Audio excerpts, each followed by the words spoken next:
Tracking with a VHF omnidirectional range system involves a series of steps to ensure accurate navigation to or from a VOR station. Here's a simplified explanation of the process. 1.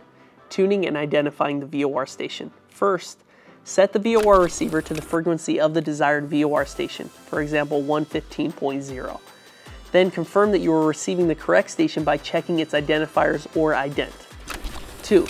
Using the course deviation indicator, once tuned in, the CDI needle will move left or right. Rotate the azimuth dial, also known as the course selector, until the needle centers.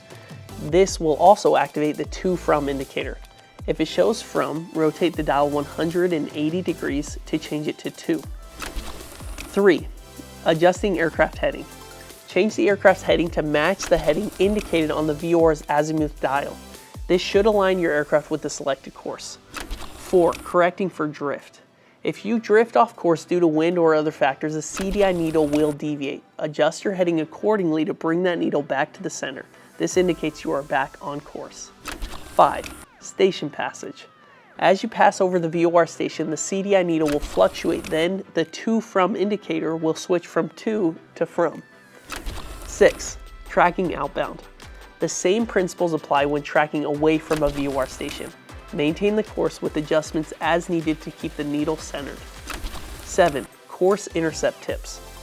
To intercept a course effectively, consider the angle of intercept, your true airspeed, and your distance from the station. The goal is to establish an intercept angle that leads you efficiently onto your desired course. 8. Using distance measuring equipment. DME provides a distance information from the VOR station. It is useful for determining your exact location on a radial.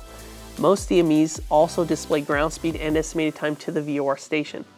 Overall, tracking with VOR involves setting your aircraft to the correct bearing, adjusting for deviations, and interpreting the CDI and DME readings to maintain your course accurately. Remember, line of sight limitations mean that VOR signals may weaken or disappear if you're too far from the station or too low in altitude.